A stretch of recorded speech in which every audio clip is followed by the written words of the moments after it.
청교도를 연구하거나 또는 청교도를 신앙의 모범으로 삼으며 사역하고자 하는 목회자들에게 길잡이가 되어줄 만한 조언이 있었으면 좋겠습니다. 어떻게 시작하고 또 어떤 마음을 가지면 좋을까요? 일단은 모든 우리가 모범으로 말하는 그 어떤 대상들이 그렇듯이 이 청교도들의 모든 것이 다 모범적이고 따를 것이다라고 이렇게 딱 획일적으로 생각하는 것은 일단 좀 경계를 할 필요가 있다고 봅니다. 물론 그들이 이제 뭐 아주 베스트 우리 역사 속에 보면은 그런 모범이라고 볼 수도 있을 정도로 참 좋은 모범이지만 이게 뭐든지 이렇게 모범을 생각할 때 이게 획일적으로만 이게 생각하지 않고요. 저는 이제 청교도들에 대해서 관심을 갖고 조금 거기에 대해서 어떤 모범 삼아서 이게 좀 배우고자 한다 그러면은 저는 그들의 그 중심을 좀 배우면 좋겠어요. 왜냐면은 이 청교도 또 계획주의를 말하면서 사람들이 그들에 대해서 조금 뭔가 지식을 좀 가진 것을 가지고 약간 우월감을 가진 사람들이 너무 많고 또 그 지식을 무기로 삼아 가지고 남을 판단하는 수준에서 청교도들에 대한 뭐 어떤 지식이나 이런 것들을 활용하는 사람들이 많이 봤기 때문에 그랬습니다. 저는 이 청교도들의 이 하나님과 그의 말씀에 대한 이 사랑이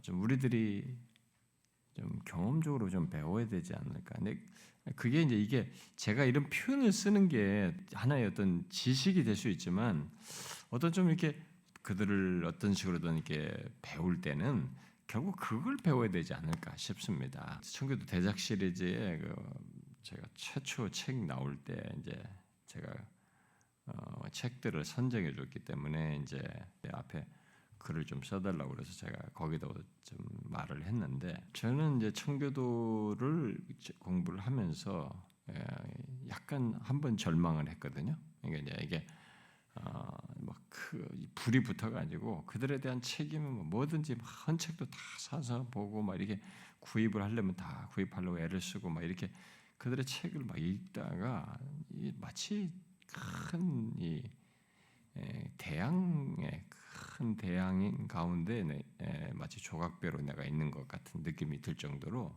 그들이 그렇게 커 보였어요.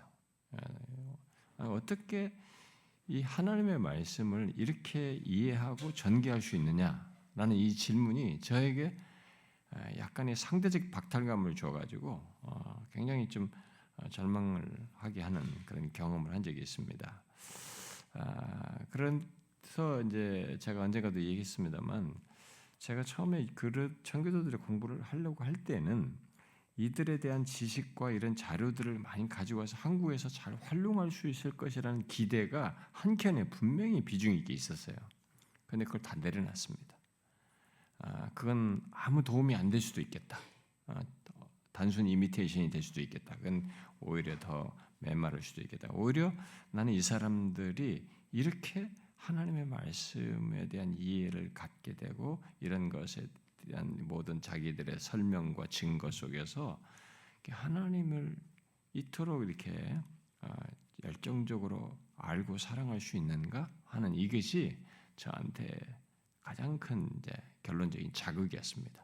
그러니까 청교도들의 하나님과 그의 말씀 사랑 그리고 영혼 사랑이죠. 또 그리고 목회에서의 그 진실함, 또 하나님의 말씀을 전하는 데서 그러니까 설교하는 데서죠. 설교하는 데서와 그리고 그의 그 말씀을 따라 사는 데서 이들의 진실한 것 등 이것이 저는 성경이 예수님을 따르는 자들이 가져야 할 모습인데 특히 목회자로서 그런 모습을 잘 가진 것이 제가 보고 배워야 할 그것이 아닌가라는 것이었습니다. 그러니까 청교도를 모범을 배운다고 할 때는 결국 그것을 배우지 않으면 청교도를 배운 그들에 대한 지식은 나는 별로 쓸모가 없다. 그건 오히려 우월감의 과시밖에 안 될 것이다라고 저는 생각이 듭니다. 그래서 우리들이 사역적인 어떤 기교가 아니라 그 사람들의 그런 신앙과 삶에서 하나님의 말씀이 살아 역사하고 또 그 말씀하신 하나님 안에서 모든 것을 행하고자 하는 그들의 모습을 이렇게 배우는 것이, 그리고 목회에서도 또 목사로서의 개인의 삶에서도 그렇게 가지려고 하는 것이 우리가 그들에게서 보고 배워야 할, 또 사역의 모범으로서 우리가 보고 배워야 할 것이 아닌가. 청교도들이 이처럼 뭐 지식을 말하는데 그것이 삶으로 실험을 하지 않고 하나님의 면전에서 그런 것들을 경험하지 않는다 그러면 아무 의미가 없잖아요. 그러니까 저는 그것부터 좀 하면 좋겠고요. 그래서 만일 이제 그들의 관련해 청교도들에 대해서 이제 어떤 조금 도움을 받고 싶다면은, 그들을 공부를 하고 싶다고 하면은 먼저 청교도에 관한 이해를 조금 전체적으로 이해를 말해주는 책을 한 그런 것이 한 우리나라에 한 10권 정도는 나와 있습니다.